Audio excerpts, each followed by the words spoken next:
Basically problem হচ্ছে dark circle, ভীষণ নিচে কালি পড়ছে। মানে আমি অনেক কিছু প্রোডাক্ট ইউজ করেছি দাদা ভাই, আর আমি আপনার ভীষণ বড় ফ্যান। আমি প্রত্যেকদিন আপনার প্রোগ্রাম দেখি এবং অনেক দিন ধরে আপনাকে ফলো করছি। মাথার যন্ত্রণা, নাক বন্ধ হয়ে থাকা, একটুতেই ঠান্ডা লাগা, হ্যাঁ হ্যাঁ আমার এই প্রবলেম গুলো আছে দাদা ভাই। তাহলে বুঝতে পারছেন তো, ক্রিম মেখে কিন্তু কমবে না। ডার্ক সার্কেল ক্রিমে যায় না, ওগুলো সিনেমায় যায়, বিজ্ঞাপনে যায়। ইগনোর করেছি আমি, এগুলো তো জানি না, মানে এর জন্য যে ডার্ক সার্কেল হচ্ছে আমি তো এটা বুঝতেই পারিনি। আপনার ফোন আছে, ইন্টারনেট খুলে দেখুন ডার্ক সার্কেলের কজ।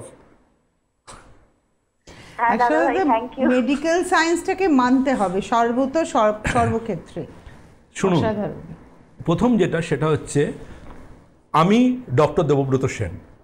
আমি আপনাদেরকে মেডিকেল সায়েন্সটাকে এবং আয়ুর্বেদ চিকিৎসা বিজ্ঞানকে সহজভাবে আপনাদের সামনে রিপ্রেজেন্ট করছি।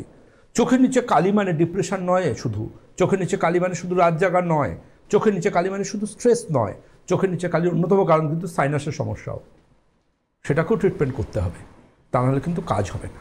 নাকের একটা পিএনএস করুন, এক্সরে অফ পেরিনেজাল সেপ্টাম, দেখবেন নাকের হাড়টা হয় একদিকে ব্যাকা আছে, কিংবা মিউকাসা লেভেল থিকেন হয়ে গেছে, কিংবা কোনো পলিপও থাকতে পারে, সেটা ট্রিটমেন্ট করুন, ডার্ক সার্কেল আপনি আপ ঠিক হয়ে যাবে।